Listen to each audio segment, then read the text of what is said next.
Bismillah, alhamdulillah, wassalatu wassalamu ala rasulillah Muhammad ibn Abdullah wa ala alihi wa sahbihi wa man walah. La hawla wa la quwwata illa billah. Subhanaka la ilma lana illa ma 'allamtana innaka antal alimul hakim. Rabbi shrah li sadri wa yassir li amri wahlul 'uqdatam min lisani yafqahu qawli. Amma ba'd, uhayyikum jami'an bi tahiyyatil Islam. Assalamualaikum warahmatullahi wabarakatuh. Alhamdulillah, ditemani hujan di sore hari ini, kita bisa kembali mendapatkan kesempatan untuk thalabul ilmi. Yang thalabul ilmi ini adalah suatu amalan yang sangat utama dalam ajaran agama kita, apalagi ilmu yang kita pelajari berhubungan dengan Al-Quran. Semoga ini menjadi ilmu yang bermanfaat untuk kita semua, amin Allahumma amin. Dan untuk kajian tafsir ya, kemarin saya sudah melaksanakan live streaming juga, cuman melalui akun akun pesantren Madinatun Nur atau bukan tahfidz biasa. Karena memang ternyata kalau siaran pakai 2 HP itu ribet ya.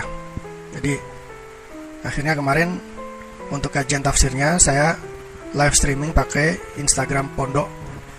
Dan sekarang kajian kitabnya live streaming pakai akun Odoj Sumedang.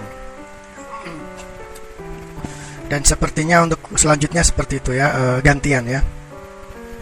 Kalau jadwalnya kan sepekan 2 kali. Jadi baik di akun pesantren maupun akun Odoj ini 2 kali ya, Selasa Rabu gitu kan. Tafsir kitab gitu. Tapi karena ada kendala-kendala teknis, maka setiap atau dari satu akun satu kajian setiap pekan ya. Ini kayak sekarang ini hari Rabu ya, hari Rabu kajian kitab Kaifa Nata'amalu Ma'al Qur'anil Azim, bagaimana kita berinteraksi dengan Al-Quran via akun Odoj. Pekan depan kajian via akun Odoj hari Selasa, itu kajian Tafsir Al-Maraghi juz 30 gitu. Nah, kajian kitabnya di akun pesantren Madinatun Nur atau bukan tahfidz biasa. Jadi gonta-ganti lah ya. Sekarang lewat akun Odoj setiap pada hari Rabu, berarti pekan depan Selasa. Begitu juga pekan berikutnya lagi hari Rabu. Ala kulli hal, kajian ini kan nanti terdokumentasikan ya, tersimpan di akun IG kita, sehingga bisa ditengok lah ya kalau memang belum sempat mengikuti live streamingnya. Tapi kita akan melanjutkan kembali kajian kitab Kaifa Nata'amalu Ma'al Qur'anil Azim, bagaimana kita berinteraksi dengan Al-Quran ya. Dan beberapa hari yang lalu saya melihat ya di internet, ternyata buku ini atau kitab ini sudah diterjemahkan dalam bahasa Indonesia dan pernah diterbitkan oleh penerbit Gema Insani Press. Cuman ini nggak tahu tuh apakah sekarang masih ada nggak gitu ya. Dan kalau ada, saya sangat menganjurkan supaya kitab itu bisa dibaca oleh teman-teman sekalian. Teman-teman sekalian, di pekan sebelumnya kita membaca dalam kitab ini ya, bagaimana Syekh Yusuf Qaradawi menjelaskan bahwa Al-Quran itu adalah nur, cahaya ya. Dan ada sebuah penjelasan yang sangat menarik yang disampaikan oleh beliau ya.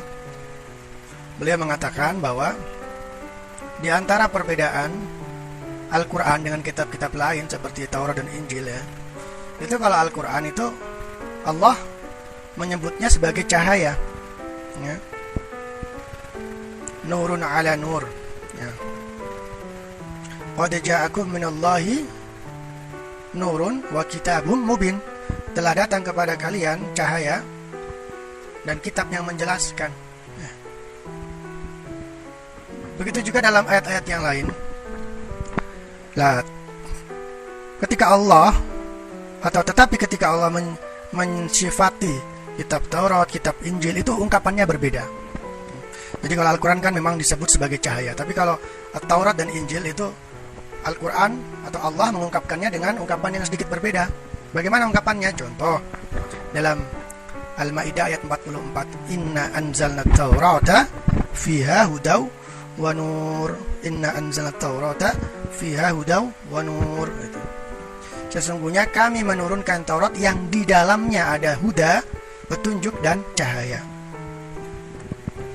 Begitu juga dalam Al-Maidah ayat 46, wa atainahul injila fihi hudan wa nur, dan kami menurunkan kepadanya, memberikan kepadanya yaitu Nabi Isa alaihissalam kitab Injil yang di dalamnya ada hidayah dan cahaya. Jadi kalau Al-Quran disebut sebagai cahaya, sementara Taurat dan Injil disebut dengan di dalamnya ada cahaya. Beda ya, cahaya dengan di dalamnya ada cahaya. Jadi kalau Al-Quran itu memang cahaya, kalau Taurat dan Injil di dalamnya ada cahaya, ya kan ya? Beda sekali. Ya, saya sendiri pernah membuat tulisan ya, yang judulnya Republik Cahaya. Itu saya tulis mungkin tahun 2015 ya. Dan di situ juga saya menjelaskan tentang kata cahaya dalam Al-Quran. Jadi kalau kita perhatikan teman-teman, Al-Quran itu dalam mengungkapkan cahaya itu pasti dalam bentuk mufrad ya, dalam bentuk mufrad. Jadi artinya tidak pernah dalam bentuk jamak, bahkan bentuk tasniyah.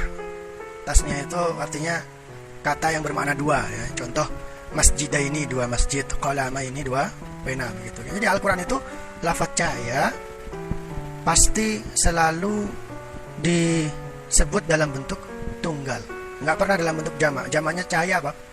Al-Anwar ya kan. Al-Anwar itu bentuk plural atau jamak dari lafaz nur ya kan. Coba perhatikan, nggak pernah kan, pasti selalu nurun, nggak pernah nurani, nggak pernah nuroini, nggak pernah Al-Anwar, nggak ada di Al-Quran lafaz-lafaz itu. Pasti cahaya selalu disebut dalam bentuk mufrad atau bentuk tunggal. Padahal lawan dari cahaya teman-teman sekalian, yaitu az-zulmu, kegelapan, itu seringkali disebut dalam bentuk jamak. Jadi kalau cahaya itu selalu disebut dalam bentuk tunggal, lawannya cahaya, az-zulmu, kegelapan, itu Al-Quran justru sering menyebutnya dalam bentuk jamak, plural. Jadi artinya ya kegelapan-kegelapan kan begitu kan. Ya contoh dalam Al-Baqarah yang sering kita baca, Allahu waliyul ladzina amanu yukhrijuhum minaz zulumati ilan nur. Jadi cahaya disebut dalam bentuk tunggal, tetapi lawannya yaitu zulumat, az-zulmu, kegelapan, disebut dalam bentuk plural ya kan, kegelapan ya kan. Dan itu kalau kita perhatikan banyak sekali ayat-ayat Al-Quran yang di situ kata cahaya dan kata kegelapan disebut dalam satu rangkaian ayat yang sama, tetapi sekali lagi cahaya pasti disebut dalam bentuk tunggal, sementara lawannya seringkali disebut dalam bentuk plural atau jamak. Nah ini sebuah pemilihan kata dan keindahan ungkapan yang patut kita renungkan. Artinya tentu Al-Quran dan Allah Subhanahu wa Ta'ala punya maksud yang ingin kita pahami ya. Ketika Al-Quran mengungkapkan kegelapan itu dalam bentuk plural, jamak, berarti banyak kegelapan, tetapi cahaya selalu disebut dalam bentuk tunggal ya kan. Sehingga apa artinya? Berarti obat atau solusi dari berbagai macam kegelapan itu ya, itu cuma satu cahaya, nur, satu cahaya. Tidak ada obat lain, tidak ada cahaya yang lain, yaitu cahaya itu adalah Al-Quran. Cahaya itu adalah Islam. Nah, inilah salah satu bahan renungan ya ketika kita menggali kalimat atau lafaz cahaya dalam Al-Quran. Baik, kita lanjutkan. Wadzalika anna hadzal Qur'ana jaa'a musaddiqan lima baina yadayhi minal kitab. Yang demikian karena Al-Quran itu datang untuk membenarkan kitab-kitab yang lain ya, ya kitab-kitab yang diturunkan sebelum Al-Quran. Ay fi usulihal aqdiyati wal akhlaqiyati qabla an tuhrafa. Artinya Al-Quran dalam hal ini mendukung dan menegaskan ajaran-ajaran pokok yang ada di kitab-kitab sebelumnya, baik yang berhubungan dengan hal-hal yang berhubungan dengan akidah maupun akhlak, ya kan? Artinya dalam hal akidah dan prinsip-prinsip akhlak itu Al-Quran itu membenarkan kitab-kitab sebelumnya, artinya sama ajarannya dengan kitab-kitab sebelumnya, tapi tiya qablaan tuhrofa, sebelum kitab-kitab yang sebelumnya itu ya Taurat, Injil itu diselewengkan. Wa muhaiminan, dan sebagai penjaga alaiha kepada al-kutub, ay musahihan laha fima udkhila alaiha min awhamil bashari wal hirafatihim.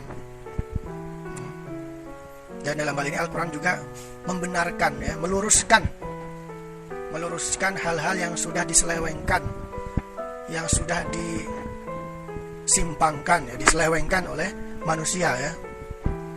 Artinya ada ajaran-ajaran kitab terdahulu yang sudah diselewengkan, yang sudah manipulasi, itu diluruskan oleh Al-Quran. Itu kalau kita berbicara tentang bagaimana posisi Al-Quran dengan kitab-kitab sebelumnya. Nah, inilah makna firman Allah, wa anzalna ilaikal kitaba bil haqqi musaddiqan lima baina yadayhi minal kitab wa muhaiminan alaih. Dan kami turunkan kepada Muhammad Alkitab atau Al-Quran yang dia membenarkan kitab-kitab sebelumnya sekaligus menjaganya. Menjaga itu maksudnya ya meluruskan hal-hal yang sudah menyimpang, maksudnya dimanipulasi oleh manusia-manusia. Ya, contohnya Trinitas itu kan, ya. Injil yang sekarang berbicara tentang Trinitas. Al-Quran meluruskan. Dan tentu saja ya ajaran Trinitas yang di Injil itu ya bukan bagian dari Injil sebenarnya, tapi penyimpangan-penyimpangan yang diselundupkan di dalam Injil. Walihadzal Qur'anu kama anzalahullahu walihadzal Qur'ani kama anzalahullah khasaisu tumayyizu an ghairihi fahuwa kitabun ilahiyun. Maka dari itu Al-Quran memiliki keistimewaan yang membedakannya dari kitab-kitab yang lain, karena Al-Quran itu adalah kitab ilahi, kitab kitab Allah, wa huwa kitabun mu'jiz, kitab yang merupakan mukjizat, wa kitabun mubinun muyassarun wa kitabun mahfuzun. Al-Quran adalah kitab yang menjelaskan dan mudah, yang dimudahkan, kitab yang terjaga, wa huwa kitabud dini kullihi wa kitabuz zamani kullihi wa kitabul insaniyati kulliha. Ya. Al-Quran itu adalah kitab agama semuanya, kitab seluruh zaman dan kitab seluruh nilai-nilai kemanusiaan. Ini ada ungkapan-ungkapan atau istilah-istilah yang menarik, ya. Kitabud dini kullih, Al-Quran itu kitab seluruh ajaran agama. Artinya Al-Quran itu mengandung atau mencakup seluruh ajaran agama, baik yang berhubungan dengan hablum minallah, juga hablum minannas, bahkan hablun lil kaun, ya, hubungan kita dengan alam itu juga ada di Al-Quran. Kitabuz zamani kullihi, kitab untuk segala zaman. Jadi artinya tidak ada istilah Al-Quran sudah ketinggalan zaman, karena Al-Quran itu kitabuz zamani kullihi, ya. Al-Quran selalu relevan dengan segala zaman. Wa kitabul insaniyati kulliha, kitab untuk semua nilai-nilai kemanusiaan. Kitab untuk semua nilai-nilai kemanusiaan.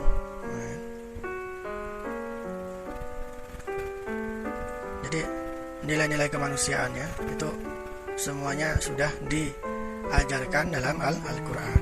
Artinya Al-Quran tidak hanya nilai-nilai ketuhanan, tetapi juga nilai-nilai kemanusiaan, hak asasi manusia itu juga diajarkan dalam Al-Quran. Kama anna lihadzal Qur'ani maqasidah wa ahdafan yas'a ilaiha. Begitu juga Al-Quran itu punya tujuan-tujuan, ya, punya target-target.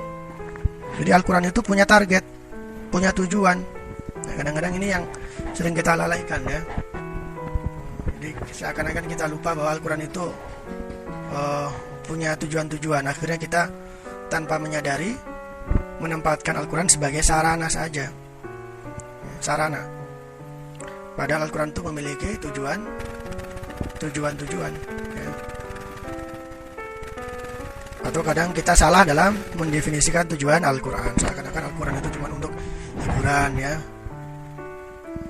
Kita membatasi tujuan Al-Quran untuk hal-hal yang sifatnya personal, untuk hal-hal yang sifatnya emosional. Padahal Al-Quran itu, tujuan-tujuan Al-Quran itu sangat luas dan sangat luhur, sangat agung ya kan? Wa yahrisu 'alaiha, dan Al-Quran serius dalam merealisasikan tujuan-tujuan itu. Min, diantaranya apa tujuan Al-Quran? Tashihil aqaidi, untuk membenarkan ya, akidah-akidah. Jadi itulah tujuan Al-Quran. Di antara tujuan Al-Quran yaitu tashihul aqaid, meluruskan akidah, pemahaman-pemahaman, wat tasawwurati, dan pemahaman-pemahaman, persepsi-persepsi, anil uluhiyati, dari nilai-nilai ketuhanan, wan nubuwati, dan kenabian, wal jazai, dan balasan, wa tashihit tasawwuri. Begitu juga di antara tujuan Al-Quran adalah meluruskan persepsi anil insani, seputar manusia, wa karamati, dan kemuliaan manusia, wa riayati huquqi, dan menjaga hak-haknya manusia, wa khususan, dan secara khusus ad-du'afa'u, orang-orang lemah, orang-orang miskin juga, min banil insani, dari manusia, anak turun manusia ya. Jadi di antara tujuan Al-Quran adalah memperbaiki pola pikir manusia, baik yang berhubungan dengan ketuhanan, kenabian, balasan, atau hari akhir ya. Begitu juga meluruskan pemahaman manusia tentang kemanusiaan ya kan. Kama yahrisu ala wasalil insani bi rabbih liya'buda wahdahu wa yattaqi fi kulli umurihi. Begitu juga Al-Quran sungguh-sungguh atau di antara tujuannya adalah untuk menghubungkan manusia dengan Tuhannya, supaya manusia itu menyembahnya, bertakwa kepadanya. Wa kadzalika ala tazkiyati nafsihi allati idza saluhat saluhal mujtama'u kulluh wa idza fasadat fasadal mujtama'u kulluh. Begitu juga Al-Quran, atau di antara tujuan Al-Quran adalah untuk membersihkan jiwa, membersihkan individu, mendidik individu. Karena kalau individu baik ya, masyarakat semuanya akan menjadi baik. Begitu juga kalau individunya jelek ya, masyarakat juga akan menjadi jelek. Karena akar dari masyarakat itu kan individu-individunya ya. Jadi Al-Quran memperbaiki pola pikirnya dulu ya. Karena manusia itu kan digerakkan oleh akalnya ya. Jadi Al-Quran memperbaiki pola pikir, kemudian memperbaiki perilaku individu, diperbaikin individu. Tidak hanya memperbaiki individu, wa kadzalika ya'malu ala takwinil usrati allati hiya nawatul mujtama'. Al-Quran tidak hanya perhatian terhadap masalah-masalah personal, individual, tetapi Al-Quran juga punya perhatian besar terhadap pembentukan keluarga, membina keluarga, ya kan? Karena keluarga ini adalah benih masyarakat, biji dari masyarakat. Wa insafil mar'atil lati hiya amudul usrah. Begitu juga menginsafkan ya. Maksudnya menginsafkan itu menempatkan perempuan secara proporsional. Allati hiya amudul usrati, yang perempuan itu adalah tiangnya keluarga. Al-Quran memperbaiki individu, Al-Quran memperbaiki keluarga. Wa mislu dzalika insya'ul ummah as-salihah allati hamalahu Allahu amanat asy-syahadati 'alal bashariyah. Setelah Al-Quran memperbaiki keluarga, begitu juga Al-Quran juga punya tujuan memperbaiki umat, membentuk umat, melahirkan umat yang salih. Allati hamalahu Allahu amanat asy-syahadati 'alal bashariyah. Yang umat ini memang sudah diberi beban ya, kita umat Islam sudah diberi beban oleh Allah, yaitu beban syahadah ya kan? Yaitu wa kadzalika ja'alnakum ummatan wasatan litakunu syuhada'a 'alan nasi wa yakuna rasulu 'alaikum syahida, itu kan ayatnya. Wallati akhrajaha li naf'in nas wa hidayatin nas. Begitu juga membentuk umat yang Allah menginginkan agar umat itu memberikan manfaat untuk manusia dan memberikan hidayah, petunjuk, bimbingan kepada manusia, ya kan? Ya.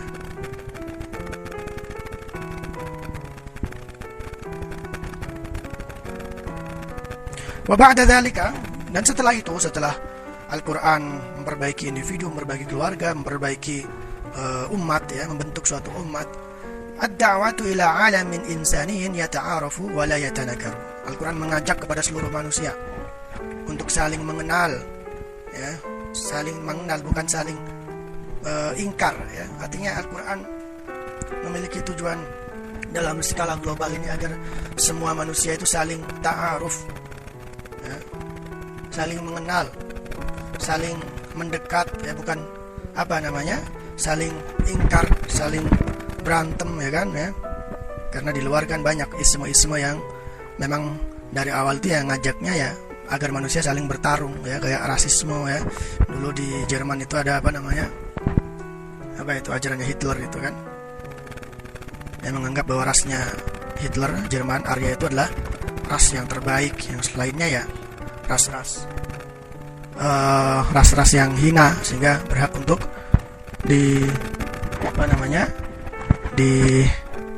dibunuh, diperangin, begitu kan. Jadi isme-isme seperti itu akan selalu ada sampai sekarang.